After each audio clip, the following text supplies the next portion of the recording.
Hey everyone, it's Schmuckles. In today's video, we're going to take a look at new information from the Five Nights at Freddy's franchise and try to determine if this license will ever actually join Dead by Daylight. Make sure to like this video and subscribe to this channel if you want to see more content like this. I'm also live right now on Twitch streaming the Alien PTB, link for that in the description below. I was looking at the calendar and Chapter 34 will likely be released in August 2024. That's right around the time of Five Nights at Freddy's 10-year anniversary. Behaviour would need to start developing that chapter right around this time if we want to see Chapter 34 as a Five Nights at Freddy's chapter. Obviously, it's still possible that Chapter 30 is a Five Nights at Freddy's chapter, but I'm gonna tweet this at the Behaviour devs right now. Like this tweet if you want to see Five Nights at Freddy's come into Dead by Daylight as Chapter 34 to celebrate FNAF's 10-year anniversary. And of course, this is only if FNAF isn't Chapter 30. If you want to leave a like on this tweet, the link to the tweet is pinned in the comment section below. Make sure to take the info in this video with a grain of salt. We don't actually know if a FNAF chapter is ever coming to DBD. I like combining evidence, speculation, and commentary to explore the possibility of a FNAF DBD crossover. Recently, my Discord server was buzzing because some people were speculating that Five Nights at Freddy's was Chapter 29, and then DBD News said this on their Discord server before the release of Chapter 29. FNAF not coming on DBD, not now, never. People asked DBD News why they said that, and DBD News said this. It was the creators of FNAF who said it, certainly not me. They expressly said that FNAF will never be in DBD. Then things can change, but honestly, FNAF is not in the standard of horror icon of Dead by Daylight. Seeing a bear found in images which concerns a rift, moreover, absolutely does not mean that FNAF will be the new killer. I always enjoy talking about these things and confronting you and speculating, but I look at facts, and unless there are actual files or lines of code proving that fact, then there are only speculations. I agree here that potential teasers are not the same as leaks. For example, Dweet leaked the Tome 16 cutscenes right here. In this cutscene, Saku from the DBD lore and Maurice slay an ambush of animatronics. People were thinking that this could have been a nod towards Five Nights at Freddy's, but I see what DBD News means here. Like, we've seen other characters in the Tome cutscenes that we thought were teasers before, and it turned out to lead us nowhere. This Tome cutscene features Saku Nakano, a Japanese swordswoman who's a DBD Tome character, and on the DBD fandom it says that she's a part of the Oni's lore. Anyways, I was wondering when exactly the creators of FNAF expressly said that FNAF will never be in DBD. I don't know if they've ever said that publicly. This is the closest thing I could find to that.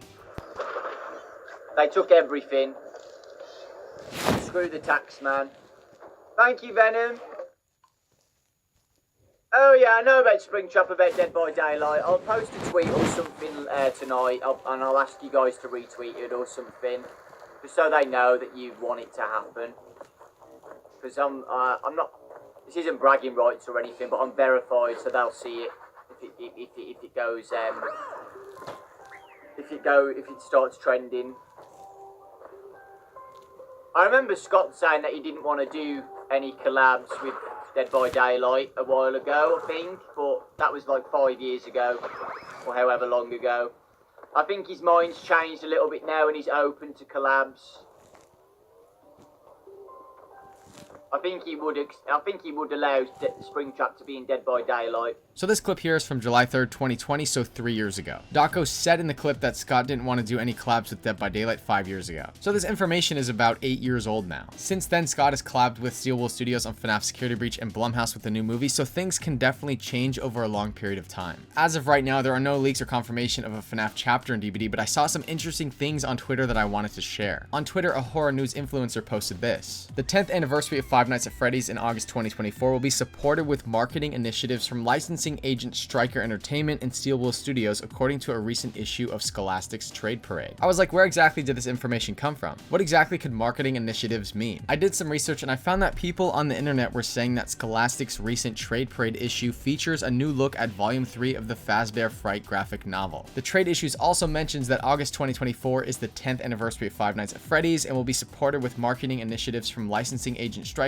and game publisher Steel Wool. So I went on the Scholastic website and I found this new Trade Parade issue, and this information is totally verified. Five Nights at Freddy's is featured in this magazine, and it does say that quote under the sales points. So I think that this information is something that's supposed to be released in the new Fazbear Frights graphic novel collection volume 3, which is scheduled for September 5th, 2023. And Scholastic's Trade Parade gave us a sneak peek of it all. Of course, marketing initiatives could mean a variety of things from new merchandise, games, or new clothes. I was also wondering, how are these companies that were mentioned, Striker Entertainment and Steel Wool Studios involved with FNAF third-party licensing. On October 22nd, 2015, it was announced that Striker Entertainment oversees the worldwide licensing program for ScottGames' Five Nights at Freddy's. So it seems to me that if Scott Cawthon was ever going to collab with Dead by Daylight, lining up the chapter with the 10th anniversary of Five Nights at Freddy's seems possible, especially if they're undergoing big plans to celebrate. Marketing initiatives could definitely entail a crossover between Dead by Daylight and Five Nights at Freddy's. Marketing initiatives are often used to promote new content, collaborations, events, or updates within a game. So a crossover between Dead by Daylight and Five Nights at Freddy's could be something that Scott is looking into right now. And we now have confirmed that one of the players in this marketing initiatives is Striker Entertainment. A licensing agent manages and oversees licensing deals for a brand's intellectual property. In this case, Striker will likely work on licensing details for merchandise and products related to Five Nights at Freddy's to market the 10th anniversary. Steel Wool Studios is likely the game publisher responsible for developing and releasing games related to the Five Nights at Freddy's franchise. So they're also going to be involved in marketing initiatives to celebrate the 10th anniversary. This could include special in-game events, updates, or even release new games or content. So if Behaviour is working with ScottGames on a Five Nights at Freddy's chapter, Striker Entertainment is likely one of the key players in that licensing deal. Their primary responsibility would be to represent Scott Cawthon and the FNAF brand in negotiations with Behaviour Interactive.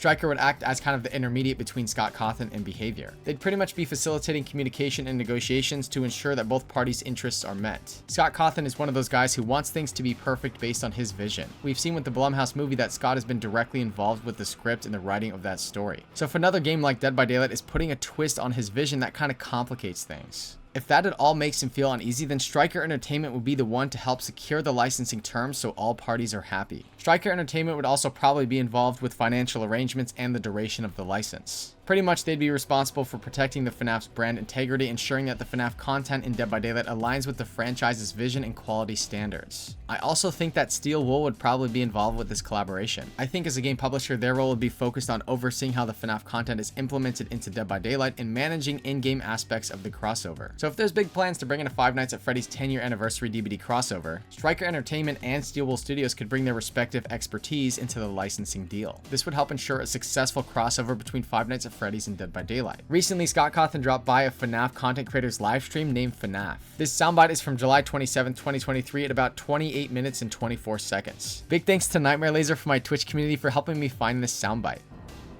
Anyways, time to play the game.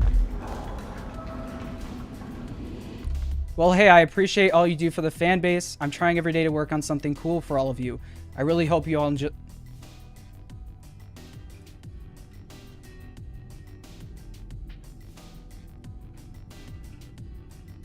Well, hey, I appreciate all you do for the fan base. I'm trying every day. Thank you, Scott.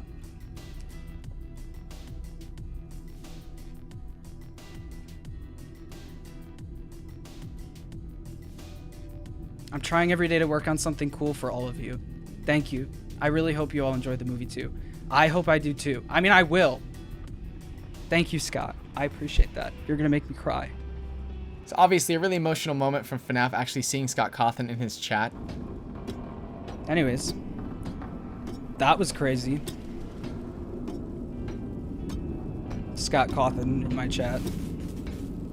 To be clear, this is exactly what Scott typed. Well, hey, I appreciate all you do for the fan base. I'm trying every day to work on something cool for all of you. I really hope you all enjoy the movie too. So Scott's talking about something that's cool for everyone and that isn't related to the Five Nights at Freddy's movie. It made me wonder if a Dead by Daylight chapter could at all be happening right now behind the scenes. Again, this could definitely be related to other things like FNAF merchandising or even a brand new game. Realistically, there's a lot of possibilities for what this could have meant. I just thought it was interesting because right now is the time window where Scott Cawthon and Behaviour Interactive would be working together to license a Five Nights at Freddy's chapter if it was chapter 34, and that would be right around the time of the FNAF 10-year anniversary. So therefore, this needs to be something that's on our radar going forward with theories. Let me know what you think about all of this in the comment section below. Make sure to like this video and subscribe to the channel if you want to follow this situation. And again, I'm live on Twitch right now streaming Dead by Daylight and then Five Nights at Freddy's 4. Link for my Twitch in the description below. That does it for this video. Goodbye.